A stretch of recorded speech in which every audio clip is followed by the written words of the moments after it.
देखो दोस्तों, आज स्टैटिक जीके की हम 8वीं क्लास लेके आए हैं। अभी तक हम 7 पढ़ा चुके थे, शायद कल 8वीं हो गई थी, आज हमारी 9वीं क्लास है। ठीक है, क्वेश्चन हम देखते हैं क्रम बाई क्रम। पहला क्वेश्चन देखेंगे, और हाँ, जो चैनल में नया हो तो सब्सक्राइब जरूर करें और लाइक और शेयर जरूर कर दिया करें।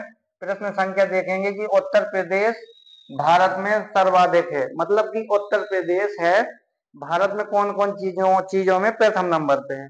तो पहला कह रहा है कि जनसंख्या, तो जनसंख्या में देखेंगे, पहले जनसंख्या में देखते हैं। तो यूपी है ना अपना, यूपी। तो सबसे ज्यादा जनसंख्या वाला राज्य कौन सा है? सबसे ज्यादा,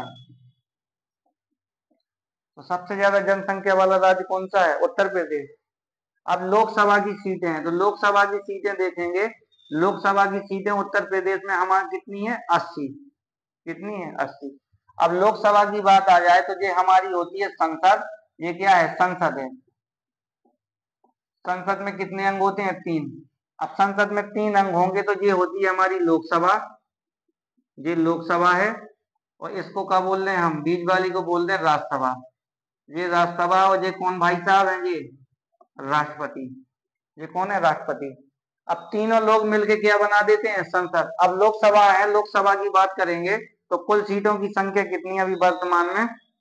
550। अधिकतम सीटें बता रहे हैं, पहले 550, अब पहले 552 थी, लेकिन दो दो सीटें हटा दी गई हैं। जो एंग्लो इंडियन थे उनको क्या कर दिया गया? निष्कासित कर दिया। अब वर्तमान में अधिकतम सीटों की संख्या लोकसभा में कितनी है? 550।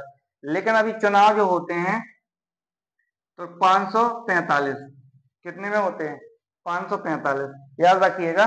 ठीक है। अब लोकसभा के लिए उम्र कितनी होनी चाहिए? 5 साल कार्यकाल होता है इसका, लोकसभा का। लेकिन कम से कम जो कैंडिडेट होगा वो कितने वर्ष का होना चाहिए? 25 वर्ष का। तो संसद के अंग हैं लोकसभा, राज्यसभा, राष्ट्रपति। कितने अंग हैं? 3 अंग हैं। लोकसभा की हम बात करते हैं, लोकसभा में पहले अधिकतम सीटें कितनी थी? 552। लेकिन एंग्लो इंडियन थे, जो एंग्लो इंडियन हटा दिए गए। एंग्लो इंडियन का मतलब ये होता था, जो विदेशी, जो अंग्रेज होता था, यहाँ देश में रह के शादी कर लेता था, तो भारत की नारी और विदेशी पुरुष दोनों की संतान को, मिक्स संतान को क्या बोलते थे हम? Anglo Indian. तो एंग्लो इंडियन को हटा दिया गया, तो अभी वर्तमान में अधिकतम सीटों की संख्या कितनी? 550 है। और ये 545 में क्या है? जो अभी वर्तमान में जो चुनाव होते हैं। ठीक है। और 5 इनका कार्यकाल कितना होता है लोकसभा का? 5 साल। और इनकी उम्र कम से कम कितनी होनी चाहिए? 25 साल। प्रधानमंत्री बनने के लिए उम्र कितनी होनी चाहिए? 25 साल। सांसद बनने के लिए उम्र कितनी होनी चाहिए? 25 साल। अभी राज्यसभा की हम बात कर लेते हैं। अब राज्यसभा में अधिकतम सीटें कितनी है? 552। लेकिन वर्तमान में कितनी है? ये भी 500, 250, 252, 250 है। अब राज्यसभा के लिए, सदस्य के लिए कितनी होना चाहिए उम्र? 30 साल होना चाहिए। ये कितनी कितनी होना चाहिए बाबू? 30 साल होना चाहिए। लेकिन जो राज्यसभा का कार्यकाल होता है, ये स्थायी सदन है। कैसा सदन है? स्थायी। इनकी जो सदस्यों का कार्यकाल होता है कितने साल का होता है? 6 साल का। कितने साल का होता है? 6 साल का। ठीक है ना। अब ये राज्यसभा है और ये हमारी लोकसभा। तो राज्यसभा स्थायी सदन है, ये बूढ़ों का सदन है, ये जवानों का सदन है। नए का सदन कौन सा है? लोकसभा। बूढ़ों का सदन है राज्यसभा। समझना बात को। ठीक है। अब ये राष्ट्रपति है, तो राष्ट्रपति के लिए हम बात बता चुके कि उम्र कितनी होना चाहिए? कम से कम 35 साल होना चाहिए। कितनी होना चाहिए? 35 साल। प्रथम राष्ट्रपति हमारे कौन थे? तो डॉक्टर राजेंद्र प्रसाद थे। कौन थे? राजेंद्र प्रसाद। याद रखिएगा। कहाँ के थे ये? बिहार के। जीरादेई बिहार के थे। ठीक है। और प्रथम प्रधानमंत्री थे हमारे कौन? जवाहरलाल नेहरू। जवाहरलाल नेहरू। तो समझ गए ना। तो लोकसभा की सीटें यूपी में कितनी है? 80। अब देखेंगे हम राज्यसभा। राज्यसभा की सीटें कितनी है यूपी में? 31। 31 सीटें। अब राज्यसभा के सदस्यों का हम कार्यकाल तुमको बता चुके थे, कितना साल होना चाहिए? 6 साल होना चाहिए जो सदस्य है। लेकिन राज्यसभा कैसा सदन है? स्थायी सदन है। कैसा सदन है बाबू? स्थायी सदन है। अब 31 है, लेकिन इनकी उम्र कितनी होनी चाहिए? न्यूनतम 30 साल। कितनी होनी चाहिए? 30 साल होनी चाहिए। अब विधानसभा। विधानसभा में वही कंडीशन है कि विधानसभा को जो विधायक बनने के लिए उम्र कितनी साल होनी चाहिए? 25 साल होनी चाहिए। इसका कार्यकाल कितना होता है? 5 साल होता है विधानसभा का। ठीक है। विधानसभा में सीटों की संख्या कितनी है? 403।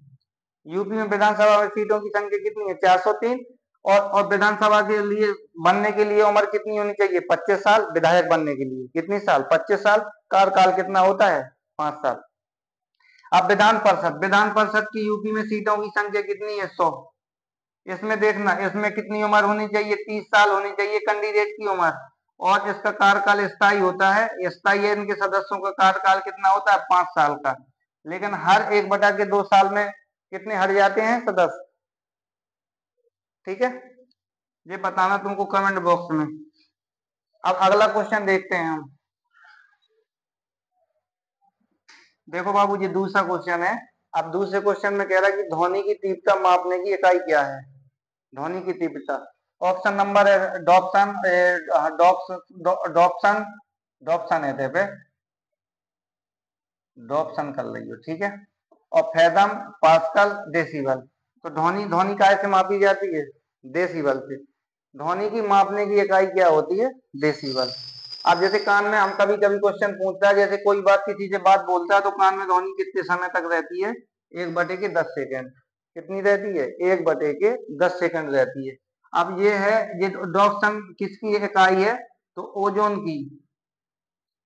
किसकी है बाबू? ओजोन की। याद रखना, क्वेश्चन बहुत पूछता है जी। किसकी इकाई है? ओजोन की सांद्रता किससे मापी जाती है?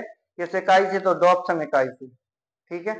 अब ये फेदम, फेदम से किस क्या मापा जाता है? तो फेदम से मापी जाती है गहराई। किस क्या मापी जाती है? गहराई। फेदोमीटर से क्या मापी जाती है? गहराई मापी जाती है। पास्कल से क्या मापा जाता है? दाब की इकाई है पास्कल। दाब की इकाई क्या है? पास्कल। या पास्कल किसका मात्रक है? दाब का। अब डेसिबल से तो आपको हम बता चुके हैं, क्या मापते हैं? ध्वनि। क्या मापते हैं? ध्वनि। अब अगला क्वेश्चन देखो। ब्रह्मांड में सबसे अधिक मात्रा में कौन सा तत्व पाया जाता है? ठीक है। ऑप्शन है हाइड्रोजन, नाइट्रोजन, हीलियम और ओजोन। तो सबसे पहले हम आपको बता चुके थे, जैसे ब्रह्मांड पढ़ाए थे, ब्रह्मांड ब्रह्मांड में है तो सबसे ज्यादा क्या पाया जाता है? हाइड्रोजन। क्या पाया जाता है? हाइड्रोजन। लेकिन हाइड्रोजन का संग्रह किसमें होता है? हीलियम में। किसमें होता है? हीलियम में। याद रखना क्वेश्चन, हाइड्रोजन और हीलियम का, इसमें जो जो सूर्य की क्रिया होती है, कैसी क्रिया होती है? संलयन क्रिया। अब जैसे ब्रह्मांड की बात करता है तो कभी कभी पूछता है कि सूर्य में कौन सी क्रिया होती है? तो संलयन क्रिया होती है। कौन सी गैस की? हाइड्रोजन। और हाइड्रोजन की किसमें होती है? हीलियम में होती है। तो देखना, अब ये पूछ रहा है कि ब्रह्मांड में सबसे अधिक मात्रा में कौन सी गैस, कौन सा तत्व पाया जाता है? तो हाइड्रोजन पाया जाता है। ठीक है, याद रखना। और फिर इसके बाद कह रहा है कि अब इसमें चर्चा करते हैं नाइट्रोजन में। तो हम नाइट्रोजन में तुमसे पूछेगा कि नाइट्रोजन, तो वायुमंडल में, वायुमंडल वायुमंडल में सबसे ज्यादा मात्रा किसकी होती है? तो किसकी होती है? नाइट्रोजन की। किसकी होती है? नाइट्रोजन गैस की होती है। नाइट्रोजन कितने परसेंट होती है जी? 78%। कितने परसेंट होती है? 78%। अब हीलियम गैस है, तो जो एरोप्लेन होते हैं, एरोप्लेन होते हैं, एरोप्लेन में एरोप्लेन में कौन सी गैस भरी होती है? एरोप्लेन के जो पहिया होते हैं, कौन सी गैस भरी होती है? Helium gas. हीलियम गैस सबसे हल्की गैस कौन सी होती है? Helium gas. इसीलिए काय में भरी जाती है? एरोप्लेन के पहियों में। अब ये जैसे ओजोन है, तो तुमसे पूछे कि समताप मंडल में, समताप जो मंडल होता है, समताप मंडल में सबसे अधिक मात्रा कौन सी गैस की होती है? ओजोन गैस की। लेकिन ओजोन गैस दिवस कब मनाते हैं? 16 सितंबर को। कब मनाते हैं? 16 सितंबर को। तो एक एक बार फिर से देखना, कह रहा है कि ओजोन, हाँ, ओजोन दिवस कब मनाते हैं? जैसे ओजोन दिवस है, ये ओजोन दिवस है। ओजोन दिवस कब मनाते हैं? 16 सितंबर को। क्वेश्चन पूछेगा कि ब्रह्मांड में सबसे ज्यादा गैस की मात्रा किसकी होती है? तो हाइड्रोजन की। किसकी होती है? हाइड्रोजन की।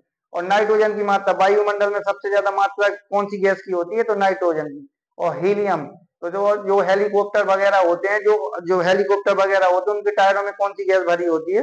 हीलियम गैस भरी होती है। अब ये ओजोन गैस है, तो समताप मंडल में पाई जाने वाली सबसे ज्यादा गैस की मात्रा किसकी होती है? ओजोन की। ओजोन ओजोन संरक्षण दिवस कब मनाते हैं? 16 सितंबर को। कब मनाते हैं? 16 सितंबर की। जैसे अब ये ब्रह्मांड की बात है, ब्रह्मांड की, तो ब्रह्मांड में हम देखेंगे तो मंदाकिनियों की संख्या कितनी है?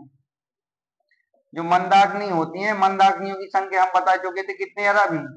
100 अरब मंदाकिनी है। कितनी मंदाकिनी है? 100 अरब। एक मंदाकिनी में कितने तारे होते हैं? जैसे कि एक हमारी मंदाकिनी है, एक मंदाकिनी में कितने तारे होते हैं? 100 अरब तारे हैं। कितने अरब तारे हैं? 100 अरब तारे। जैसे कि सूर्य हमारा तारा है कि ग्रह है, तो सूर्य हमारा क्या है? तारा है। कौन सी मंदाकिनी में स्थित है? तो दुग्ध मेखला या मिल्की वे में। किसमें? दुग्ध मेखला या मिल्की वे में स्थित है। अब और पूछते हैं कि ग्रहों की संख्या कितनी है? तो ग्रह हमारे अभी वर्तमान में ग्रह कितने हैं? 8। पहले ग्रहों की संख्या कितनी थी? 9। किसको हटा दिया गया? यम को। 2006 में प्रयाग चेक गणराज्य में बैठक हुई थी, तो यम को हटा दिया था। वर्तमान में ग्रहों की संख्या कितनी है? 8। सबसे छोटा ग्रह कौन सा है? बुध। और सबसे बड़ा ग्रह कौन सा है? बृहस्पतिवार। कौन सा ग्रह सूर्य का सबसे पहले चक्कर लगाता है? तो बुध। और सबसे ज्यादा समय पे कौन लगाता है? ठीक है ना। तो सबसे चमकीला ग्रह कौन सा है? शुक्र। और लाल ग्रह के नाम से कौन जाना जाता है? मंगल। लेटा हुआ ग्रह कौन सा होता है? शनि। सूर्य से सबसे दूर ग्रह कौन होता है? वरुण। ठीक है। और सबसे नजदीक कौन कौन सा होता है? बुध। कौन से दो ऐसे उपग्रह हैं जिनके पास कौन से दो ग्रह हैं जिनके पास उपग्रह नहीं है? तो बुध और मंगल के पास है। चलो अगला क्वेश्चन देखते हैं, चौथा क्वेश्चन।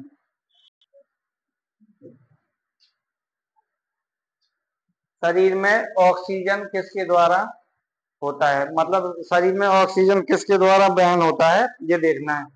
पहला दे रहा है हृदय, दूसरा दे रहा है फेफड़ा, तीसरा दे रहा है रक्त और चौथा दे रहा है हीमोग्लोबिन। क्या दे रहा है? देखो बाबू, जो शरीर में ऑक्सीजन है किसके द्वारा वहन होता है? तो किसके द्वारा होता है? हीमोग्लोबिन के द्वारा। किसके द्वारा होता है? हीमोग्लोबिन। अब रक्त की बात है, तो रक्त का शुद्धिकरण कहाँ पर होता है? किडनी में। कहाँ पर होगा? किडनी में। अब किडनी की इकाई क्या है? किडनी की इकाई है नेफ्रॉन। नेफ्रॉन है, ठीक है, याद रखना। किडनी की इकाई क्या है? नेफ्रॉन। और रक्त का शुद्धिकरण किसमें होता है? किडनी। इसी को क्या बोलते हैं? हम पीलिया बोलते हैं। और ये फेफड़ा है, तो फेफड़ा किसका काम फेफड़ा में है? तो फेफड़ा किसका वहन करता है? फेफड़ा क्या करता है? रक्त का पंप करता है। किसका करता है? रक्त का। रक्त को पंप कौन करता है? फेफड़ा। ब्लड को पंपिंग कौन देता है? फेफड़ा देता है। अब ये हमारा क्या है? हृदय। अब हृदय की बात की है हमने। अरे हम गलत बता दिए, देखना।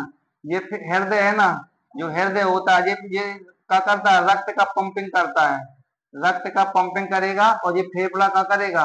ऑक्सीजन का क्या करता है? ये ऑक्सीजन का नहीं, तो ऑक्सीजन नहीं। तो देखो, हृदय है, हृदय किसका? रक्त का वहन कौन करेगा? रक्त का। तो हृदय करता है। और ये फेफड़ा है, फेफड़ा क्या करता है? श्वसन की क्रिया करता है। किसकी करता है? श्वसन की क्रिया कौन करेगा? फेफड़े करेंगे। और रक्त, रक्त है, रक्त का शुद्धिकरण कहाँ होता है? किडनी या पीलिया में। किडनी की इकाई क्या होती है? नेफ्रॉन।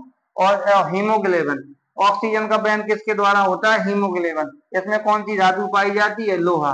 कौन सी? हीमोग्लोबिन में कौन सी धातु पाई जाती है? लोहा।